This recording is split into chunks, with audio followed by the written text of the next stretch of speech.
Bienvenue à nouveau sur Horizon avec moi et L2B. C'est un podcast quotidien sur le macro-Bitcoin et les grands changements d'écoulement de pouvoir qui transforment notre monde. Aujourd'hui, nous sommes mercredi 24 avril et nous allons parler de la démission des avocats de la SEC suite à l'affaire Deadbox. Avant de commencer, je tiens à présenter mes excuses. Vous avez peut-être remarqué qu'il n'y a pas eu d'épisode hier. C'est pour une très bonne raison. Si vous me suivez sur Twitter, vous avez probablement vu une vidéo de ma voiture complètement en flammes dans ma cour. Nous n'avons aucune idée de ce qui s'est passé. Ma femme rentrait d'un rendez-vous. Elle avait conduit pendant environ 5 minutes sans aucun problème. Quand elle est arrivée, la voiture fumait. Lorsque je suis sorti, le capot blanc de la voiture ressemblait à une guimauve, et 1 minute plus tard, des flammes jaillissaient du capot. Avant que les pompiers n'arrivent, toute la voiture était complètement détruite. Une situation incroyable. Passons maintenant à notre sujet du jour. 2 avocats de la SEC ont été contraints de démissionner suite à un scandale découlant du procès de Deadbox. Le procès en question a vu la SEC faire de fausses déclarations et présenter de fausses preuves devant la cour pour obtenir une injonction d'urgence. Ce qui est encore pire, c'est que Deadbox n'était pas présent lors de l'audience initiale pour se défendre, laissant la cour se fier uniquement aux déclarations de la SEC. Les fausses déclarations concernaient la clôture de comptes bancaires et le transfert de fonds à l'étranger, des événements qui ne se produisaient pas. L'injonction a été accordée, permettant à la SEC de geler les comptes bancaires du projet, ainsi que les comptes bancaires personnels des fondateurs. Nous nous trouvons dans une situation où la vie personnelle de ses fondateurs était extrêmement touchée par ces décisions. L'un d'eux s'est retrouvé coincé dans un pays étranger, un autre ne pouvait pas payer ses factures. Les conséquences humaines de ces décisions étaient bien réelles. Il est également important de noter que les tribunaux font confiance aux agences gouvernementales lorsqu'elles demandent ce type de pouvoir. Lorsque les avocats de la SEC ont été informés de leurs erreurs, ils n'ont pas corrigé le dossier de la Cour, faisant croire que toute la situation était une tactique délibérée. Lorsqu'il a fallu agir, le juge a examiné la conduite de la SEC et a constaté qu'il y avait eu un abus de pouvoir flagrant. Le juge a pris la mesure extraordinaire de sanctionner la conduite de la SEC, les rendant responsables des frais juridiques. Il a estimé que la SEC avait fait des déclarations matériellement fausses et trompeuses.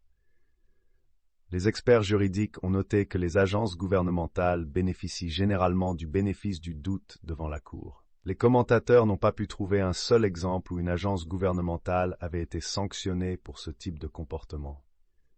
Selon des informations de Bloomberg, ces 2 avocats de la SEC, Michael Welch et Joseph Watkins, auraient été informés qu'ils seraient licenciés s'ils ne démissionnaient pas. Après l'application des sanctions, la SEC a répondu à la Cour. Ils ont admis que leurs avocats n'ont pas respecté les normes, mais ont qualifié les sanctions injustifiées. L'agence a déclaré qu'il mandaterait maintenant une formation supplémentaire pour les avocats. L'affaire est toujours en cours, bien que la SEC ait demandé son rejet avec la possibilité de renouveler les procédures dans une nouvelle action en justice. Deadbox a demandé à la SEC de payer 1,5 million de dollars en frais juridiques et autres coûts engagés. L'affaire a démontré que la SEC est prête non seulement à mener une action en justice agressive, mais aussi à enfreindre les règles dans sa poursuite de l'industrie de la crypto-monnaie. C'est devenu l'exemple numéro 1 qui peut être cité en dehors de l'industrie pour démontrer que la SEC agit acte le Bitcoin Ledger de Ledger pour soutenir le développement de Bitcoin.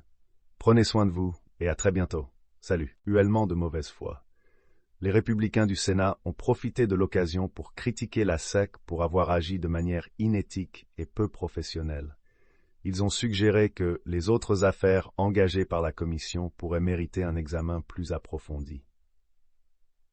En conclusion, le plus significatif est cette citation de Jonathan Kanner, qui dirige le contentieux en matière d'antitrust au DOJ, qui, le premier jour de sa prise de fonction en 2021, a demandé à son équipe de lever la main s'il n'avait jamais perdu une affaire. Il leur a répondu « Vous êtes le club des poules mouillées. Si vous ne perdez pas d'affaires, vous ne vous attaquez pas aux bonnes personnes parce que vous ne vous en prenez qu'aux proies faciles.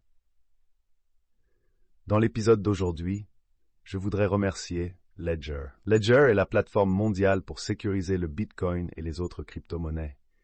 Ledger combine à la fois des portefeuilles matériels et l'application Ledger Live pour offrir la meilleure façon d'acheter, vendre, échanger et staker sans sacrifier la sécurité ou l'autocustodie.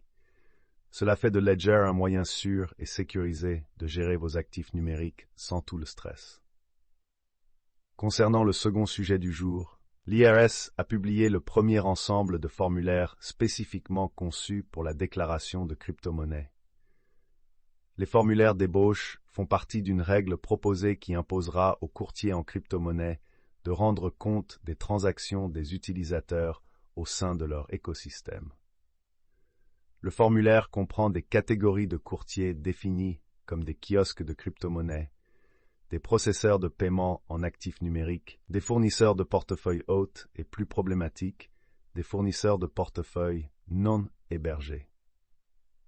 Le formulaire suggère que l'IRS et le Trésor n'ont pas renoncé à leurs efforts pour imposer des obligations de déclaration aux portefeuilles auto-hébergés, avec tout le respect des obligations de conformité qui en découlent. Cette modification de la règle découle d'une disposition insérée dans la loi de 2021 sur l'infrastructure et l'investissement dans l'emploi. Elle a été conçue comme un moyen de financer ce projet de loi de dépenses, le gouvernement affirmant que des recettes fiscales massives pourraient être tirées de la répression de l'évasion fiscale en crypto-monnaie. Lorsque la règle a été proposée en août dernier, l'IRS a déclaré « Avec les informations de tiers qui identifient spécifiquement les transactions en actifs numériques, l'IRS pourrait plus facilement identifier les contribuables ayant des transactions en actifs numériques qui sont par ailleurs difficiles à découvrir. » Même si cela peut être un objectif raisonnable, des groupes industriels ont souligné à quel point les obligations de déclaration pour les portefeuilles auto-hébergés seraient impraticables à chaque étape de la consultation publique. Le gros problème pratique est de signaler avec précision les bases de coûts des transactions en crypto-monnaie. Par exemple, disons que vous avez acheté du Bitcoin pour $5 000 sur une plateforme en 2016, vous avez décidé de l'auto-garder l'année dernière, et puis vous l'avez vendu cette année. Votre portefeuille auto-hébergé n'a pas connaissance du prix que vous avez payé pour le Bitcoin initialement, donc vous ne pouvez pas précisément signaler vos gains. Pour cette raison, les experts fiscaux de l'industrie ont suggéré que ces règles seraient contre-productives. L'IRS recevrait une montagne de formulaires incomplets ou inexacts. Ces règles imposeront également aux échanges décentralisés de signaler les transactions, avec des problèmes largement similaires. Alors, pour le moment, il faut supposer que cette question sera ajoutée à la longue liste de réglementations inapplicables qui doivent être contestées devant les tribunaux. L'important est de rester vigilant dans ce combat continu entre le gouvernement américain et l'industrie de la crypto-monnaie. C'en est tout pour aujourd'hui sur Horizon et un grand merci à notre sponsor du jour. Consulte.